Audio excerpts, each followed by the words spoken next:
Welcome to ET digital media group. నేడు నవ్యాంధ్రప్రదేశ్లోని senior most రాజకీయ నాయకులు అట్లాగే ఉమ్మడి ఆంధ్రప్రదేశ్ మాజీ ఉప సభాపతి బోరుగడ్డ వేదవ్యాస గారితో వాళ్ళ ప్రత్యేక ముఖాముఖి. నమస్కారం వేదవ్యాస గారు. నమస్కారం సార్, ఎట్లా ఉన్నారు? బాగున్నారు. కానీ టికెట్ రానప్పుడు కొంచెం మీకు అస్వస్థకు గురయ్యారని, చాలా డిప్రెషన్లోకి కొంచెం అయిందని, ఏమైంది అప్పుడు ఆరోగ్యం? ఆ రోజు నాకు సడన్గా టికెట్ లేదనేసరికి అప్సెట్ అయ్యాను, కొంచెం బాధ కలిగింది. దాని మీద ఐబీపీ రావటం, నేను కళ్ళు తిరిగి పడిపోవటం జరిగింది. కొంచెం మనోవ్యధకు కూడా లోనయ్యాను. ఎందుకంటే 2019లో బాబు గారు, చంద్రబాబు నాయుడు గారు ఫస్ట్ టైం మేము పోటీ చేయకపోవటం. ఎందుకంటే 1967 నుంచి ప్రతి ఎలక్షన్లో కూడా మా ఫాదరు, ఆ తర్వాత నేను కంటెస్ట్ చేసుకుని వచ్చాం.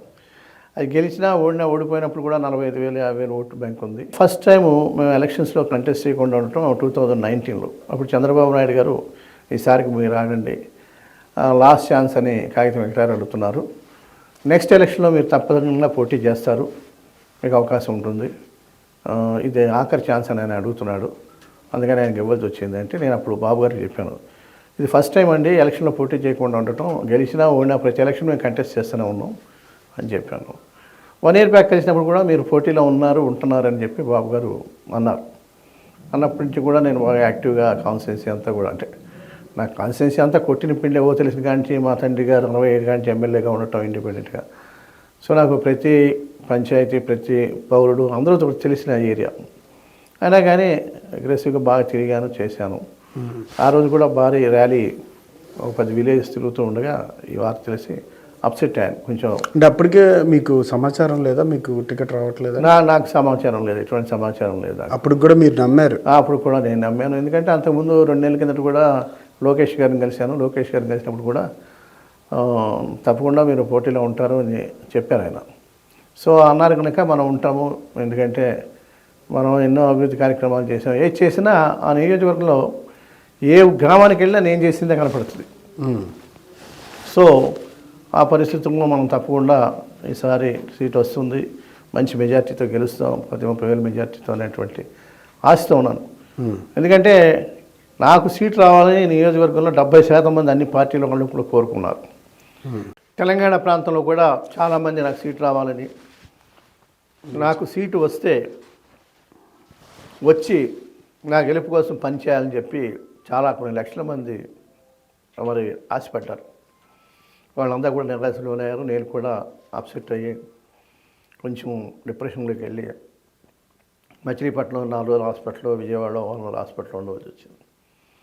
ఇప్పుడు రికవర్ అయ్యాను, పూర్తిగా బాగున్నాను. ఇంట్లో వాళ్ళ రెస్పాన్స్ ఏంటి మీకు టికెట్ రానప్పుడు? అందరూ కూడా చాలా బాధపడుతున్నారు, కానీ మా పిల్లలు కానీ అందరూ కూడా, మా బంధువులు కానీ.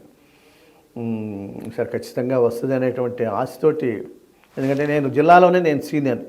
ఇప్పుడున్న రాజకీయ నాయకులు అందరిలోకి కూడా ఇవాళ కృష్ణా జిల్లాలో, ఉమ్మడి కృష్ణా జిల్లా నేనే సీనియర్ నాయకుడిని. మరి నాకు వస్తుందని ఆశించాను. మరి సామాజిక వర్గ పరంగా కూడా నాకు వస్తుంది ఆ సీటు. అక్కడ 50,000 మంది కాపు సామాజిక వర్గం ఉన్నారు ఓటర్స్ అనేటువంటి ఉద్దేశంతో. నాన్నగారు రాజకీయాల్లో ఉన్నప్పుడు మీరు కూడా తర్వాత వచ్చారు. ఎందుకని వచ్చారు? అప్పుడు ఏం మారుద్దామని వచ్చారు? ఏ లక్ష్యంతో వచ్చారు? నేను యాక్చువల్గా లా చదివాను, ప్రాక్టీస్ చేస్తున్నాను. నాకు రాజకీయాలు పెద్ద ఇంట్రెస్ట్ అంటే మా ఫాదర్తో పాటు తిరుగుతూ ఉండేవాడిని, చేసేవాడిని, ఎలక్షన్స్లో అది తిరిగేవాడిని, చేసేవాడిని, ఎవరు మాట్లాడుతూ ఉండేవాడిని. పాలిటిక్స్లో రావాలి నాకు ఎప్పుడు లేదు. మా బ్రదర్కి ఆ ఇంట్రెస్ట్ ఉండేది, అతను డాక్టర్ అయ్యాడు. ఏమైందంటే నేను అనుకోకుండా మండల ఎలక్షన్లో కంటెస్ట్ చేయవలసి వచ్చాను. కంటెస్ట్ చేశాను, ఓడిపోయాను. ఆ తర్వాత జనరల్ ఎలక్షన్ వచ్చింది. మా ఫాదర్కి హెల్త్ బాగాలేదు. మా ఫాదర్కి అప్పుడు కూడా మండల ఎలక్షన్లో నన్ను డైరెక్ట్ ఎలక్షన్స్ అప్పుడు పిన్నమనేని కోటేశ్వరరావు మీ ఫ్యామిలీలో పెడితేనే కానీ, ఆయన జిల్లా పరిషత్ పోటీ చేస్తాడు డైరెక్ట్ ఎలక్షన్, ఓటు రాదనే ఉద్దేశం నన్ను పెట్టాడు. అప్పుడు ఎవరో ఇండిపెండెంట్గా చేసి మా ఇంటి పేరుతోటి అది చేయటం మూలంగా నేను ఓడిపోయాను. జనరల్ ఎలక్షన్ వస్తే మా ఫాదర్ హెల్త్ బాగాలేదు, is very sick, heart attack వచ్చింది, హై బీపీ, అది హెల్త్ కండిషన్ బాగాలేదు. ఇప్పుడు మారిన పరిస్థితుల్లో ఇంటింటికి తిరగటువంటి, మా ఫాదర్ టైంలో ఇంటింటికి తిరిగే కార్యక్రమాలు లేవు అప్పుడు. అవునండి, అప్పుడంతా అప్పుడు రాజకీయాలు వేరు కదా, పెద్ద రకంగా వెళ్ళి ఒక చాటు కూర్చుంటే అందరిని పిలిస్తే అందరూ వచ్చేవాళ్ళు, అందరూ ఓట్లు వేసారు. ఆ పరిస్థితుల్లో పోటీ చేయాలంటే అప్పుడు పివి నరసింహారావు వాళ్ళు లేదా మీ ఫ్యామిలీలో ఉండాలి, మీ అబ్బాయినైనా పెడదాం, లేకపోతే గెలవటం కష్టం, నువ్వు చేసిన సర్వీసెస్ ఉన్నాయి, లాంగ్ హిస్టరీ, మీ అయితేనే గెలుచుకుని చేస్తామని అప్పుడు నన్ను సరే అని చెప్పి మా ఫాదరు లేదా మా అబ్బాయికి ఇవ్వండి అని అప్పుడు నేను సిస్టమ్కి ఎప్పుడు ఎన్ని రోజులు పట్టింది, ఎన్ని సంవత్సరాలు పట్టింది అలవాటు పడడానికి? నేను ఏమైందంటే మండల ప్రెసిడెంట్ ఓడిపోయిన తర్వాత నన్ను మండల కాంగ్రెస్ ప్రెసిడెంట్గా ఇచ్చారు. అప్పుడు కొంచెం తిరగటం మొదలుపెట్టాం. మా ఫాదర్ ఏం చేసేవాళ్ళు అంటే కోర్టు అయిపోయిన తర్వాత రెండో పూట ఆఫ్టర్ లంచ్ కారు ఇచ్చి తిరగమనేవాడు. ఊళ్ళో వర్షాలు వస్తే మునిగిపోయినాయి, అయితే కరువు వస్తే మునిగిపోయినాయి, ఇంకోటి అట్లా కొంచెం అలవాటు పడ్డాం పార్టీ మీటింగ్లు పెట్టించి.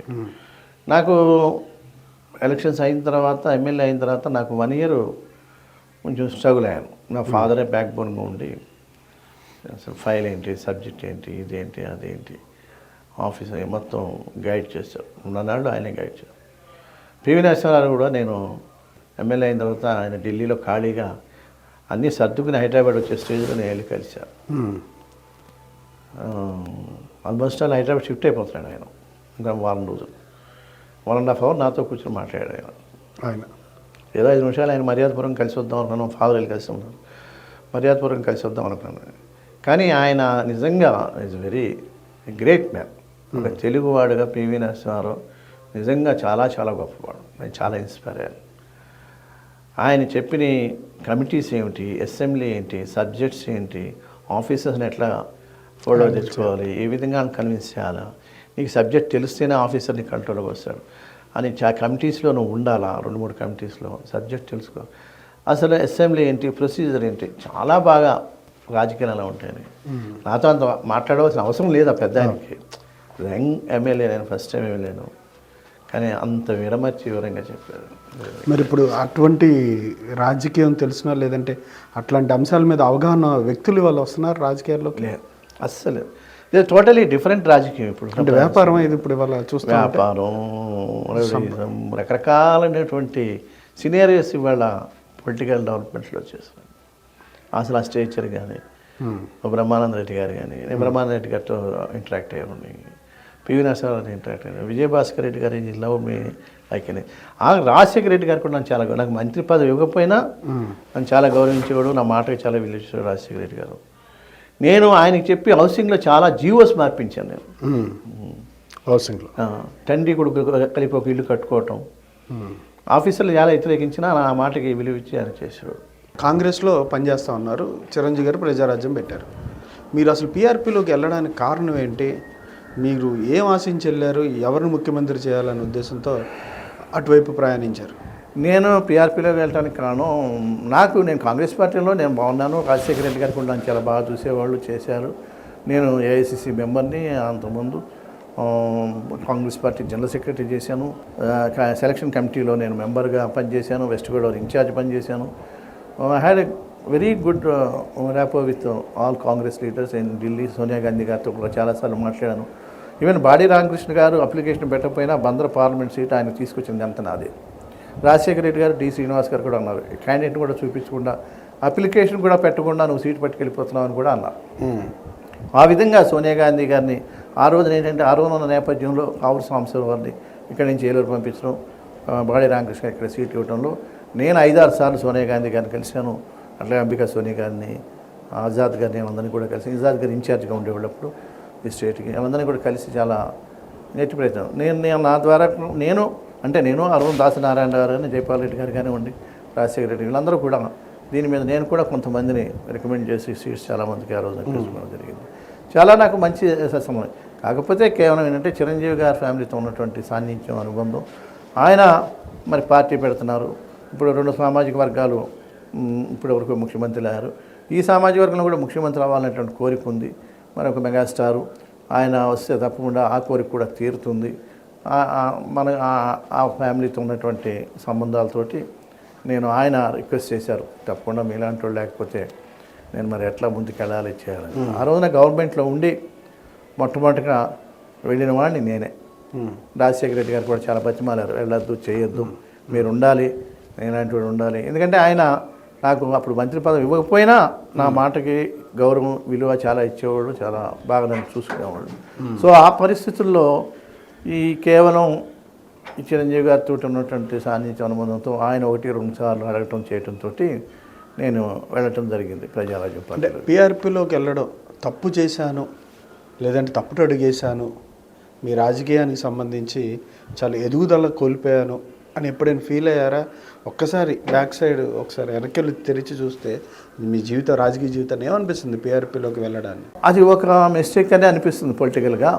ఎందుకంటే తొందరపడ్డానేమో ఆ రోజున, నేను తొందరపాటు నిర్ణయం తీసుకున్నానేమో అనిపించింది చాలా సందర్భం. ఎందుకంటే రాజకీయం అప్పటి నుంచి రాజకీయంగా కొంచెం సెట్ బ్యాక్ వచ్చింది, నాకు పొలిటికల్ సెట్ బ్యాక్ వచ్చింది.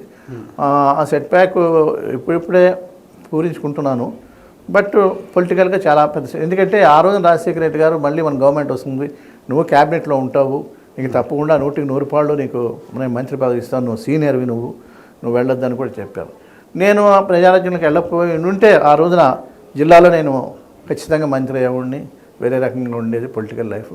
కాకపోతే ఆ సెట్ బ్యాక్ మటుకు సెట్ బ్యాక్గా మిగిలిపోయింది ప్రజారాజ్యంలో. కానీ కాపు సామాజిక వర్గానికి సంబంధించి అందరు సీఎంలు అయ్యారు, వేరే వేరే వర్గం వాళ్ళు అని చెప్పి ఇందా మాట్లాడారు. అంటే కాపు సామాజిక వర్గానికి సంబంధించిన వ్యక్తి ఎవరు సీఎం అవ్వలేదారు, ఆ ఉద్దేశంతో కూడా ఒక కోణంలో ఆలోచించి అటు వెళ్ళాను అన్నారు.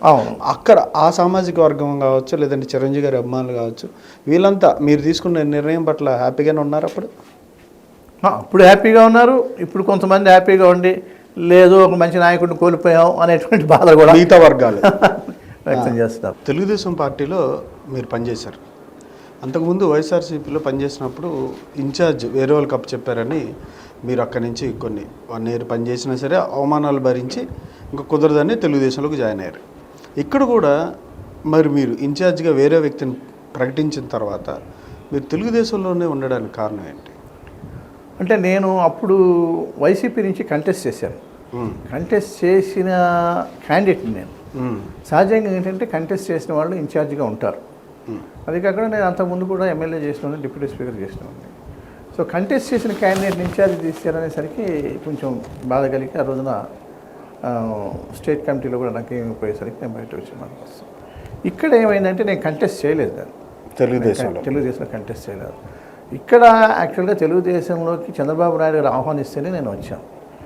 అది లోకేష్ గారికి మా అబ్బాయికి ఉన్నటువంటి స్కూల్ మిస్ అవటం మూలంగా ఆ సంబంధంతో లోకేష్ గారు పర్సనల్గా ఫోన్ చేసి తెలుగుదేశంలోకి రావాలి, చేయాలి, మీ ఫ్యామిలీ పెద్ద ఫ్యామిలీ మీరంతా ఉండాలి, చేయాలి అనేటువంటి లోకేష్ గారు ఇద్దరు కూడా ఆహ్వానించారు. లోకేష్ గారితో 2-3 సిట్టింగ్స్ అయిన తర్వాత కూడా అప్పుడు నేను ఈ తెలుగుదేశం పార్టీలో చేరటం జరిగింది. అప్పుడు కూడా ఏంటంటే తప్పకుండా మీకు పెద్ద ఫ్యామిలీ, మీరు పోటీలో ఉండాలి, కంటెస్ట్లో ఉండాలి, నేను కంటెస్ట్ చేస్తాను అనేటువంటి ఉద్దేశంతో నేను ఆ రోజు తెలుగుదేశం పార్టీలోకి వచ్చాను. వచ్చిన తర్వాత నాకు ముడా చైర్మన్ ఇచ్చారు. నేను హామీ ఏమైనా ఇచ్చారు? అప్పుడు ఇచ్చారు, ఖచ్చితంగా మీరు ఎన్నికల్లో పోటీ చేస్తారు, మీకు మేము సీట్ ఇస్తామనేటువంటి హామీ ఇచ్చారు బాబు గారు. ఇచ్చిన తర్వాత నేను జాయిన్ అయ్యాను. లేకపోతే ఎందుకంటే ఇంత హిస్టరీ ఉండి ఫ్యామిలీ హిస్టరీ ఎన్నిసార్లు పోటీ చేసిన ఎన్నికల్లో ప్రత్యక్ష ఎన్నికల్లో పాల్గొనాలి, ప్రత్యక్షంగా ప్రజలతో సత్సంబంధాలు ఉండాలి అనేటువంటి కాన్సెప్ట్ ఒకటి. ఎందుకంటే ఆ ప్రాంతం ఎంత అభివృద్ధి చేశాం కనుక మాకు ఉన్నటువంటి పరిచయాలతో ఎన్నికల్లో పోటీ చేయాలని ఉద్దేశంతో నేను ముడా చైర్మన్ కూడా అప్పుడు వద్దన్నాను. నేను నాకు చిన్న పదవి ఇది. అంటే ఆ పదవి ఎందుకని వచ్చింది అసలు మీకు? అది ఏమైనా అడిగారా ఏదైనా పదవి? నేను అడగలేదు. నేను అసలు అయిన తర్వాత నేను కంటెస్ట్ చేయాలని ఉద్దేశంతో ఉన్నాను, కానీ మధ్యలో పదవులు అడిగితే మనకు కంటెస్ట్ చేసే అవకాశం మళ్ళీ సన్నగిలుతుంది అనేటువంటి ఉద్దేశంతో నేను పదవులు అడగలేదు. మధ్యలో బస్సులు అర్జున్ గారికి ఎమ్మెల్సీ ఇచ్చారు, చేశారు, అప్పుడు కూడా నేనేం అడగలేదు. కాకపోతే అక్కడ ఏమైందంటే పోర్టు నిర్మాణం చేయాలంటే ల్యాండ్స్ కావాలి. ఆ ల్యాండ్స్ బాటిల్ నెక్ ల్యాండ్స్ అన్నీ కూడా మా బంధువులు దగ్గర ఉన్నాయి. దగ్గర 1200 ఎకరాలు అది ఎక్వైర్ చేస్తేనే కానీ పోర్టు కన్స్ట్రక్షన్ ఫౌండేషన్ వేయడానికి వీలు పడదు. బాటిల్ నెక్ ల్యాండ్స్ మా బంధువులు థిక్కెస్ట్ బంధువుల దగ్గర 600-700 ఎకరాలు ఉంది ఆ ప్రాంతంలో. నేను అయితేనే ఎందుకంటే అంతకుముందు కొల్లు రవీంద్ర గారు మంత్రిగా ఉన్న, నారాయణ గారు ఎంపీగా ఉండిగా కూడా అనేక సార్లు సిట్టింగ్లు పెడితే ఎవరు కూడా 1 ఎకరం భూమి కూడా వాళ్ళకి గవర్నమెంట్లో ఉండగా ఇవ్వాల. ఇంటెలిజెన్స్ రిపోర్ట్స్ ఏం చెప్పారంటే వేదవ్యాసం అయితే ఆయన బంధువులు వాళ్ళంతా, ఆయన సామాజిక వర్గం, ఆయన పిఆర్పీలో పోటీ చేసినప్పుడు కూడా ఆ విలేజెస్లో 90% ఓటు ఆయనకి పడింది. ఆయన మాట వింటారు ఇవాళ కూడా వాళ్ళు. ఆయన్ని గనక ఏమన్నా చైర్మన్ చేస్తే ల్యాండ్స్ ఎక్వైర్ చేయడం తేలికవుతుంది, అప్పుడు ఈ పోర్ట్ నిర్మాణం జరుగుతుంది అనేటువంటిది ఒక ఇంటెలిజెన్స్ రిపోర్ట్స్ ఉంటాయి. ఆ ఇంటెలిజెన్స్ రిపోర్ట్స్ని బేస్ చేసుకుని బాబు గారు నన్ను గట్టిగా ప్రెషర్ చేశారు. నేను 6 నెలలు రిజెక్ట్ చేశాను, వద్దన్నా. 6 months పైనే నేను రిజెక్ట్ చేశాను. నవ్వేగా ఆయన కూడా ఫోన్ చేశారు, మన నవ్వేగా విశ్వేశ్వరరావు కూడా ఫోన్ చేశారు. ఆయనకు కూడా ఉన్న ఇన్ఫర్మేషన్ అంటే వీళ్ళంతా కూడా సామాజిక వర్గం, ఈ ల్యాండ్స్ మనం పోర్ట్ చేయాలి. అప్పుడు తీసుకున్నారు, నవ్వేగా వాళ్ళు తీసుకున్నారు. ఇప్పుడు ఈ పోర్టు కన్స్ట్రక్షన్ కావాలంటే వేదవ్యాస్ గారి సహకారం లేదంటే అవ్వదు అనేటువంటిది అప్పుడు ఆయన కూడా నాకు ఫోన్ చేసి అడిగారు. ఆయన కూడా బాబు గారు చెప్పారు. ఆ నేపథ్యంలో చాలా నన్ను వివి చౌదరి గారిని చెప్పి ఎమ్మెల్సీ ఉండేవాళ్ళు, ఆయన కూడా 2-3 సార్లు నన్ను రిక్వెస్ట్ చేశారు. కొంతమంది పెద్దలు కూడా తెలియజేసిన చాలా మంది. ఇక అన్నిసార్లు అడిగిన తర్వాత బాబు గారు నేను వద్దని చెప్పాను, నాకు వద్దండి, నేను పోటీ చేయాలంటే అది పోటీ చేసే చేతులు, కానీ ఇది మటుకు మీరు తీసుకోండి, పోర్టు శంకుస్థాపన ఎలక్షన్స్ ముందు కావాలి, ఇది చాలా ఇంపార్టెంట్, మీరు తీసుకుని మీరు చేయాలి అని చెప్పారు. మరి మీరేమన్నా అప్పుడు ఏదైతే ఇష్యూ ఉందో దాన్ని సాల్వ్ చేశారా? తప్పకుండా సాల్వ్ చేశాను. నేను పోర్టు చైర్మన్ అయిన తర్వాత దగ్గర 800 ఎకరాలు ఎక్వైర్ చేసి పోర్టు శంకుస్థాపన చేయడానికి నేను ప్రధాన కారణం. నేను లేకపోతే ఆ రోజు పోర్టు శంకుస్థాపన జరిగేది కాదు.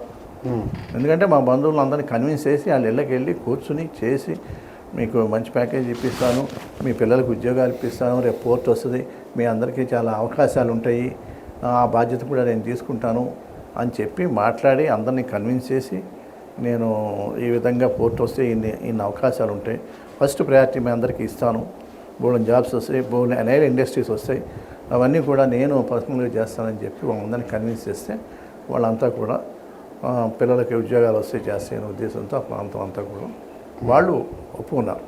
ఒప్పుకుని ల్యాండ్స్ ఇవ్వటం జరిగింది. ఆ ల్యాండ్స్ ఇచ్చిన తర్వాతే పోర్టు శంకుస్థాపన చేయడం కూడా జరిగింది. ఆ విధంగా నేను చాలామందితో కూడా మాట్లాడాను. కంటైనర్ కార్పొరేషన్ ఆఫ్ ఇండియా వాళ్ళతో మాట్లాడాను, రైల్వే అనుబంధ సంస్థ వాళ్ళు container repair, container manufacturing unit పెడతానికి వాళ్ళు ముందుకు వచ్చారు. అట్లాగే ఫార్మాస్యూటికల్ ఇండస్ట్రీస్తో మాట్లాడాను నేను కూడా చైర్మన్గా. వాళ్ళు కూడా ముందుకు వచ్చి ఫార్మాస్యూటికల్స్ ఫ్యాక్టరీస్ పెడతానికి ముందుకు వచ్చారు. అలాగే మన పెట్రోకెమికల్ ప్రాజెక్ట్స్ వాళ్ళతో కూడా మాట్లాడాను. సముద్రం దగ్గర కదా షిప్పింగ్ రావడానికి చేయడానికి పెట్రోకెమికల్స్కి అవకాశం కూడా ఉంటుంది, వాళ్ళతో మాట్లాడారు. వాళ్ళందరూ కూడా ముందుకు వచ్చి పెడతామని కూడా చెప్పారు. అలా నేను షార్ట్ పీరియడ్ అయినా 5-6 నెలలు అయినా 5-6 నెలల్లో కూడా బాగా చేశాం. బాగా చేసి పోర్టు శంకుస్థాపన చేసి పని మొదలుపెట్టించడానికి ప్రధాన కారకుడే నేను.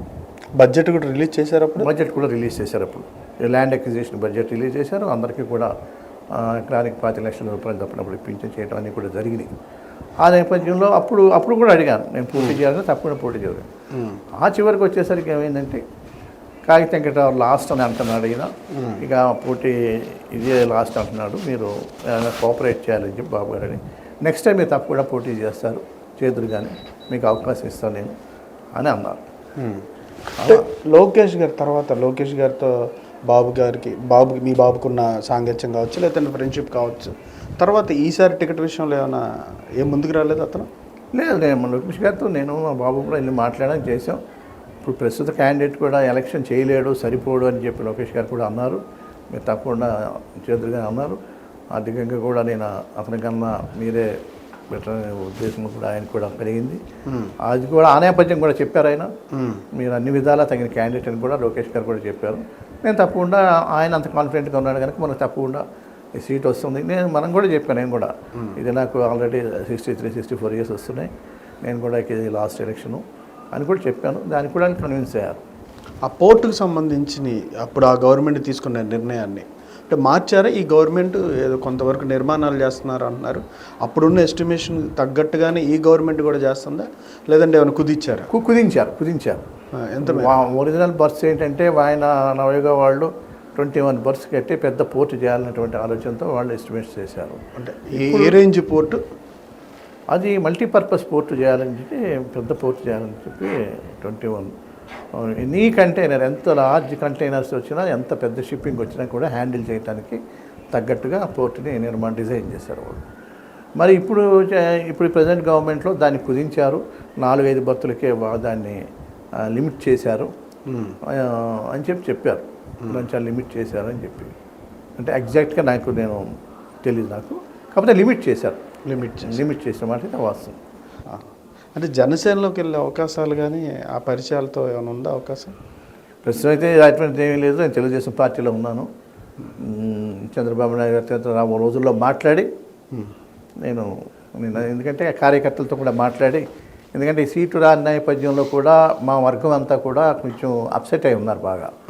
వాళ్ళందరితో కూడా వెళ్ళి సంప్రదించి వాళ్ళంతా మాట్లాడి త్వరలో నిర్ణయం తీసుకుంటాను. నేను తెలుగుదేశం పార్టీలో ఉన్నాను, రాష్ట్ర ఉపాధ్యక్షుడిగా కూడా ఉన్నాను. చాలామంది నన్ను ఈ మధ్యకాలంలో ఈ సీటు రాని నేపథ్యంలో రాష్ట్ర ఉపాధ్యక్ష పదవికి రిజైన్ చేయమని చాలామంది కూడా ఒత్తిడి తెచ్చారు. కాకపోతే అది బాగోదు, ఆయనతో మాట్లాడిన తర్వాత మనం నిర్ణయం తీసుకుందాం అనే ఉద్దేశంతో నేనేమి మీ టికెట్ రాకపోవడానికి కారణం వెనకాల చాలా శక్తులు పనిచేస్తాయి అంటున్నారు. ఆ శక్తులు పార్టీలోని వ్యక్తులు అంటున్నారు. వీటి మీద ఉన్న సమాధానం చెప్తారా? ఉండొచ్చు. ఎందుకంటే జిల్లాలోనే నేను అందరికన్నా సీనియర్ని. ఇవాళ ఉన్నటువంటి జిల్లాలో ఏ పార్టీ కానీ, వైసీపీ కానీ, టీడీపీ కానీ, జనసేన కానీ ఎవరన్నా తీసుకున్నా జిల్లాలో నేను 89లోనే ఎమ్మెల్యే. నాకన్నా సీనియర్ ఎవరు ఈ జిల్లాలో, కృష్ణా జిల్లాలో, ఉమ్మడి కృష్ణా జిల్లాలో ఎవరు కూడా లేరు. అందుకని కొంతమందికి ఏమైనా భయాలు ఉండొచ్చు. ఈయన వస్తే మళ్ళీ సీనియర్ అవుతాడు, ఈయన వస్తే మంత్రి అవుతాడో, లేకపోతే ఈ సామాజిక వర్గం అంతా ర్యాలీ అవుతుందో, లేకపోతే ఈయన చేసిన పనులకి ఇతర సామాజిక వర్గాలు కూడా ఇతని చుట్టూ ర్యాలీ చేస్తారనేటువంటి ఒక భయం. ఎందుకంటే ఫిషర్మెన్ కమ్యూనిటీ, వ్యూవర్స్ కమ్యూనిటీ, ఇలా కొన్ని సామాజిక వర్గాలు నేనంటే ఎస్పెషల్లీ ఎస్సీస్ వీళ్ళంతా కూడా చాలా చాలా బాగుంటారు. నన్ను వాళ్ళ సొంత మనిషిగా ట్రీట్ చేస్తారు. అన్ని సామాజిక వర్గాలు కూడా నన్ను ఆ విధంగా ట్రీట్ చేస్తాయి. ఈ పరిస్థితిలో కొంతమందికి అపోహలు, భయాలు ఉండి కొంత మరి అటువంటి ప్రయత్నం చేసి ఉండొచ్చు. నాకు సీటు రాకపోవటానికి ప్రయత్నం చేసి. తెలుగుదేశం పార్టీ నాయకులేనా అయి ఉండొచ్చు. ఎవరుంటారు సహజంగా ఆ పార్టీలో నాయకులే ఉంటారు. ఆ పార్టీలో నాయకులు అంటే మచిలీపట్నం పోర్టుకు సంబంధించి ఇంత కృషి చేసిన మీరు దీన్ని క్రెడిట్ ఎందుకు తీసుకెళ్ళిపోయారు? క్రెడిట్ అంటే తర్వాత గవర్నమెంట్ పోవటం చేయటం, యాక్చువల్గా మళ్ళీ గవర్నమెంట్ వస్తుందేమో కంటిన్యూ అయ్యి పోర్ట్ చైర్మన్ కూడా తీసుకుని, పోర్ట్ చైర్మన్ కూడా ఇస్తాను తీసుకుని దాన్ని ఇంకా డెవలప్ చేసి, అలాగే అలైడ్ ఇండస్ట్రీస్ని కూడా తీసుకొచ్చి జాబ్ ఆపర్చునిటీ క్రియేట్ చేయాలి మచిలీపట్నం, కృష్ణా జిల్లా చుట్టుపక్కల ప్రాంతాల ప్రజలందరికీ కూడా. ఎందుకంటే వేరియస్ జాబ్స్ క్రియేట్ చేయడానికి అవకాశం ఉందని నేను కంటైనర్ కార్పొరేషన్ వాళ్ళతో మాట్లాడిన తర్వాత తెలిసింది. ఫిట్టర్సు, వెల్డర్సు, ఎలక్ట్రీషియన్సు, ప్లంబర్సు, రకరకాల జాబ్ ఆపర్చునిటీస్ వచ్చి, అంటే పెద్ద చదువులు చదవకపోయిన వాళ్ళు కూడా 10th క్లాస్ చదివి ఐఐటి చేసి కింద పాలిటెక్నిక్ చేసిన వాళ్ళకు కూడా ఏమి చదువుకోనోడికి కూడా మంచి జాబ్స్ వచ్చే అవకాశం ఆ యొక్క ఇండస్ట్రీస్ వల్ల కలుగుతుందనే ఉద్దేశంతో నేను చాలా ప్రయత్నం చేశాను. నిజంగా ఆ రోజు గవర్నమెంట్ కంటిన్యూ అయ్యి ఉంటే ముడా చైర్మన్గా ఈ పార్టీకి చాలా ఇండస్ట్రీస్ వచ్చాయి, చాలామందికి జాబ్ ఆపర్చునిటీస్ కూడా బాగా వచ్చి ఉండే ఆ ప్రాంతంలో. మచిలీపట్నం పోర్టు గురించి కొందరు నాయకులేమో డైలీ నిరాహార దీక్షలు చేసి సాధించామని అంటారు. మీరేమో పక్క నుంచి మేము భూమి సేకరించడం ద్వారానే జరిగింది అంటున్నారు. అసలు ఏం జరిగింది? అప్పుడు భూమి సేకరించడం అంత కష్టపడాల్సి వచ్చిందా? ఆ ఫలాలు ఇవాళ ఈ గవర్నమెంట్ ఆ పోర్టు నిర్మాణానికి ఉపయోగపడుతున్నాయా? అది కొల్లు రవీంద్ర గారు మంత్రిగా ఉండి, తెలుగుదేశం గవర్నమెంట్ ఉంది, నారాయణ గారు ఎంపీగా ఉండి కూడా ఒక 10 ఎకరాలు కూడా వాళ్ళు ల్యాండ్ ఎక్వైర్ చేయలేకపోయారు. రైతులు ఎవరు కూడా ముందుకు రాలేదు, ఎదురు తిరిగారు. చాలాసార్లు మీటింగ్లు పెడితే గొడవలు అయిపోయినాయి, పోలీసులు రావడం, గొడవలు, వీళ్ళందరినీ పోలీసులు తీసుకెళ్ళటం చేయటం, ఊళ్ళే ఎదురు తిరిగినాయి. ఈ నేపథ్యంలో ఆ ఇంటెలిజెన్స్ రిపోర్ట్స్ కానీ వేరే సోర్సెస్ నుంచి కానీ చంద్రబాబు నాయుడు గారికి వేదవ్యాస్ గారు అయితేనే కరెక్టు, వాళ్ళ బంధువర్గం అంతా ఉంది, వాళ్ళకి తెలిసిన సామాజిక వర్గం ఉంది.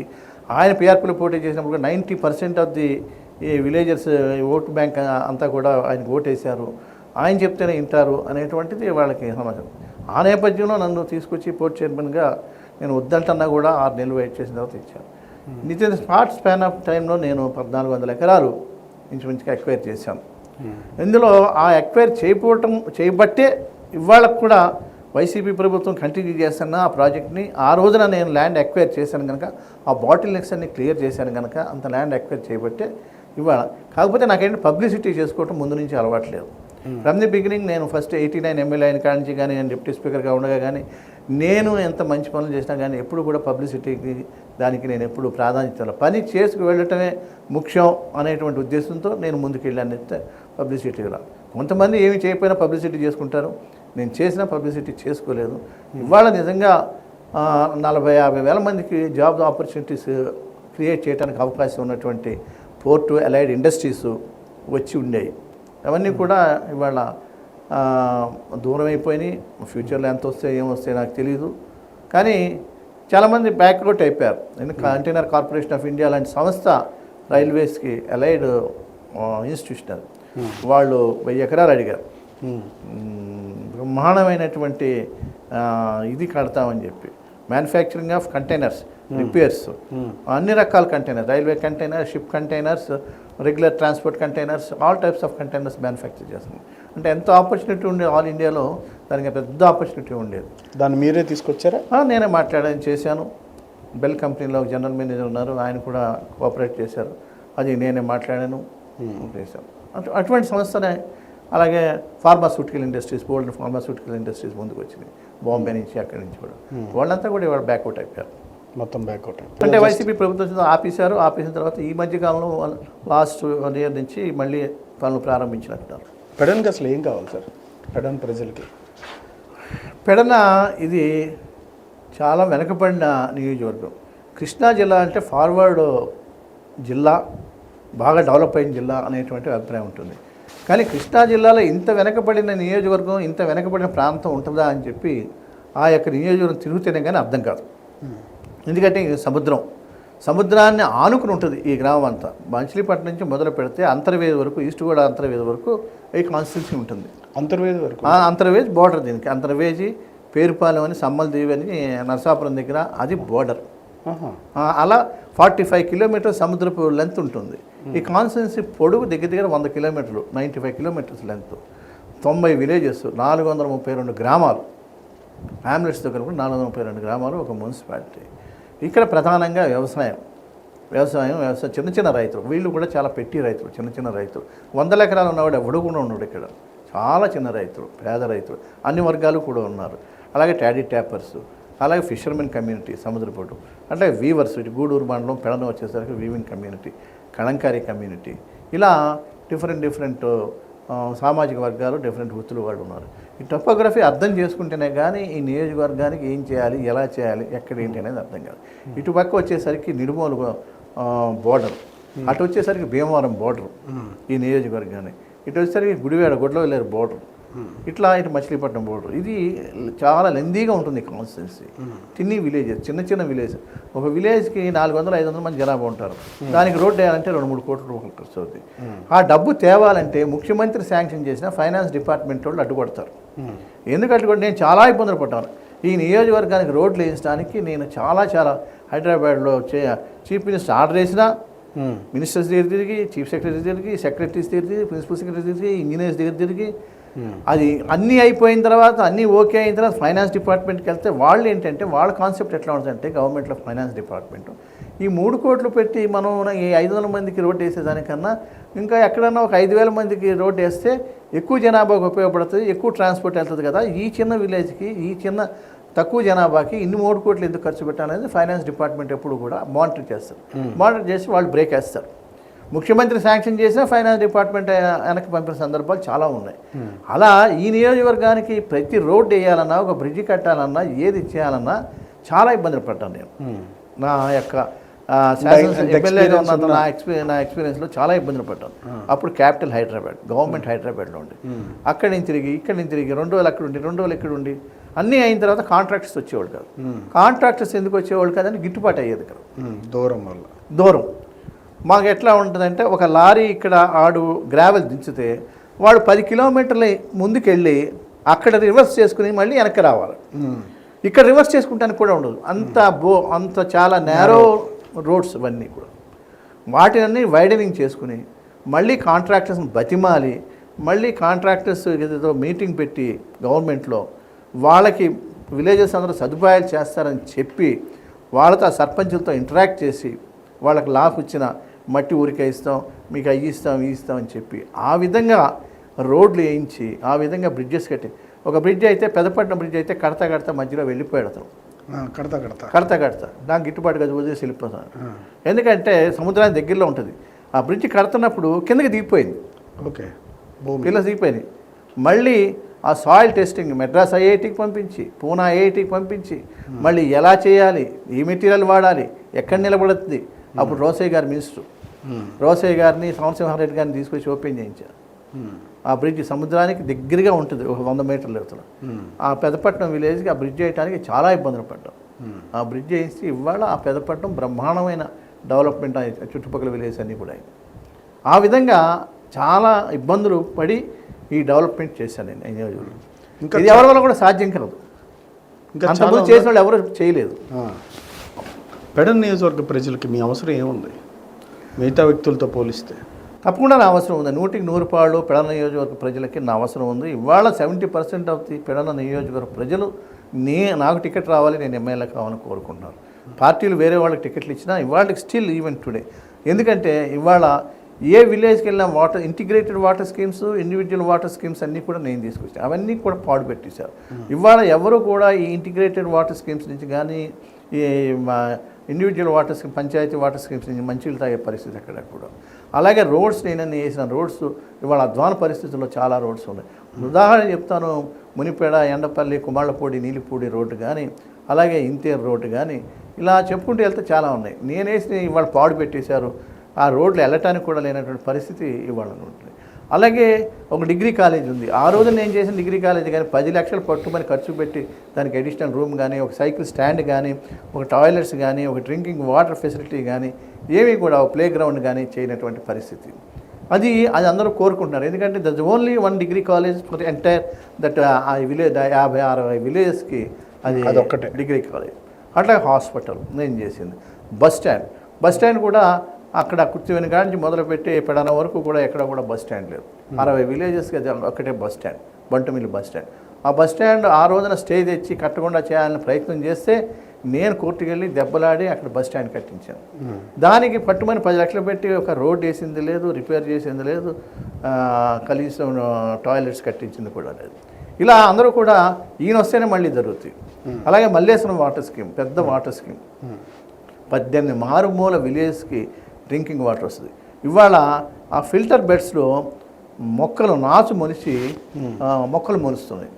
దాన్ని ఇంతవరకు 18 విలేజెస్కి నీళ్లు తాగి, మొన్న కూడా ఈటీవీ వాళ్ళు ఆ విలేజెస్ నడితే వాళ్ళు కూడా చెప్పారు, లేడీస్ చెప్పారు, వ్యాసగారు మాకు మంచినీళ్ళు ఇచ్చారు, మళ్ళీ మంచినీళ్ళు లేవు మాకు అని చెప్పి. పెద్ద విలేజ్ దగ్గర జనపాండ్రంక అనే విలేజ్లో ఈటీవీ వాళ్ళు వెళ్తే చెప్పారు. ఆ విలేజ్ 6,000 జనాభా, 4,000 ఓటర్స్. ఆల్రెడీ మంచినీటి సమస్య అట్లాగే, మంచినీటి సమస్య అట్లాగే, రోడ్స్ సమస్య అట్లాగే ఉంది. అలాగే డ్రైన్స్ వ్యవసాయానికి ప్రధానంగా, ఎందుకంటే సముద్ర పొడ్డున ఉన్నటువంటి కాన్స్టెన్సీ ఇది. డ్రైన్స్ క్లియర్గా ఉంటేనే కానీ ములక అనేది లేకుండా పోదు. పైనుంచి వచ్చేటువంటి డ్రైన్ అంతా కూడా, విజయవాడ నుంచి వచ్చే డ్రైన్స్ అన్నీ కూడా ఈ నియోజకవర్గం నుంచి వెళ్ళి సముద్రంలో కలవాలి. అటువంటి డ్రైన్స్ ఉన్నాయి. ఆ డ్రైన్స్ ఎప్పటికప్పుడు రిపేర్ చేసి మరమ్మతులు చేయకపోతే ములక ఎక్కువైపోతుంది. ములక ఎక్కువైతే పంట పడదు. అలాగే మామూలు వ్యవసాయానికి నీరు కూడా మురుగుదానికి ములకకి ముందు ఉంటుంది. సాగు భూములకి నీరు కావాలంటే అందరూ అయిపోయిన తర్వాత లాస్ట్లో నీళ్ళు వస్తాయి. విజయవాడలో నీళ్లు వదిలిపెడితే కిందకు వచ్చేసరికి అన్ని నియోజకవర్గాలు అయిపోయిన లాస్ట్ నియోజకవర్గం, దీని తర్వాత సముద్రమే మళ్ళీ. సో నీటి సమస్య కూడా సాగునీటి సమస్య కూడా ఇక్కడ ఈ ప్రాంతంలో చాలా ఎక్కువ. ఆ కెనాల్స్ ఎప్పటికప్పుడు రిపేర్ చేసి సిల్ట్ తీయకపోతే నీరు పారదు. అది ఒక పెద్ద సమస్య ఇక్కడ.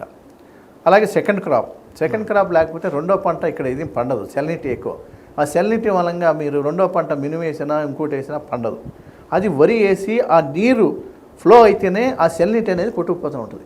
ఏ రోజులైతే సెకండ్ క్రాప్ సెల్నిటీ కింద నుంచి ఉబ్బుతూ ఉంటుంది. సో ఆ సెల్నిటీ వస్తే మళ్ళీ ఫస్ట్ క్రాప్ పండదు. ఇలా ఈ విధమైనటువంటి చాలా ఇబ్బందులు రైతాంగానికి. ఇది చాలామందికి తెలియదు. ఎంత అనుభవం ఉంటే కానీ తెలియదు. వాళ్ళు కొత్తగా వచ్చేవాళ్ళు ఎవరికి కూడా తెలియదు. గతంలో చేసిన వాళ్ళు కూడా ఈ పరిస్థితులు తెలియదు. ఇవన్నీ కూడా నేను రావాలి, నేను ఉంటేనే దాళవా వస్తుంది, వ్యాసగారు ఉంటేనే నీళ్ళు వస్తాయి, సాగునీరు వస్తుంది, తాగునీరు వస్తుంది, వ్యాసగారు ఉంటేనే దాళవా రెండో పంట వస్తుంది అనేటువంటిది బాగా ప్రజలందరూ కూడా అక్కడ ఆ నియోజకవర్గ ప్రజలందరూ కూడా కోరుకుంటున్నారు. అంటే వీవర్ సమస్య తీర్చాలన్నా నా వల్లే అవుతుంది. అంటే ఇంత వెనుకబడినా లేదంటే ఇంత కొంచెం నియోజకవర్గానికి ఎక్స్పీరియన్స్ ఉన్న పర్సనే కావాలంటారు. 100% ఎక్స్పీరియన్స్ ఉన్న పర్సన్ కావాలి. వాళ్ళు చినువలపాలెం ఉంది, ఐలాండ్, సముద్రపు కోతతోటి 1000 ఎకరాలు కోసుకుపోయింది వాడు. దాన్ని గత 15 సంవత్సరాల నుంచి కూడా ఎవరు అడ్రస్ చేసిన వాళ్ళు లేరు, ఎమ్మెల్యే లేనివాడు. గతంలో నేను 2 సార్లు ఎమ్మెల్యే అయినప్పుడు నేను డ్రెడ్జింగ్ చేయించి ఆ యొక్క సముద్రపు కోతను అరికెట్టి 2 సార్లు కూడా ఇవాళ మీరు వెళ్ళి కావాలంటే చినగొల్లపురం విలేజ్ని అడిగితే వాళ్ళందరూ కూడా చెప్తారు నేను చేశాను. ఇవాళ దాన్ని 15 సంవత్సరాల నుంచి దాని గురించి ఆలోచించకపోవడం మూలంగా ఇవాళ 1000 ఎకరాల భూమి కోసుకుపోయింది. ఫ్యూచర్లో చినగొల్లపురం అనే గ్రామం ఉంటుందో ఉండదో అనే పరిస్థితికి వచ్చింది. ఇంకా చాలా ఉంది కదా, ఇంకా చాలా అభివృద్ధి చేయవలసింది చాలా ఉంది. అభివృద్ధి చేయాలి. నేను చేసేంత అభివృద్ధి నేను పడినంత కష్టం ఎవరు కూడా పడలేరు, చేయలేరు కూడా. జనసేనకి ఏమైనా వెళ్తారా? తెలుగుదేశంలో ఉన్న మీకు ప్రయారిటీ ఉండకపోవచ్చు. 3 పార్టీల ద్వారా ఓటు ట్రాన్స్ఫర్ ఎంతవరకు అవుతుందంట? కొంత ఇబ్బందికర పరిస్థితి ఉంది. 5 lakhs ఓట్ బ్యాంక్ ఉన్నటువంటి ఈ సామాజిక వర్గానికి 1 సీటు కూడా తెలుగుదేశంలో పోయింది. ఇప్పుడు మీరు కాపు నాయకుడిగా హ్యాపీగా ఉంటారా, ప్రజా నాయకుడిగా హ్యాపీగా ఉంటారా?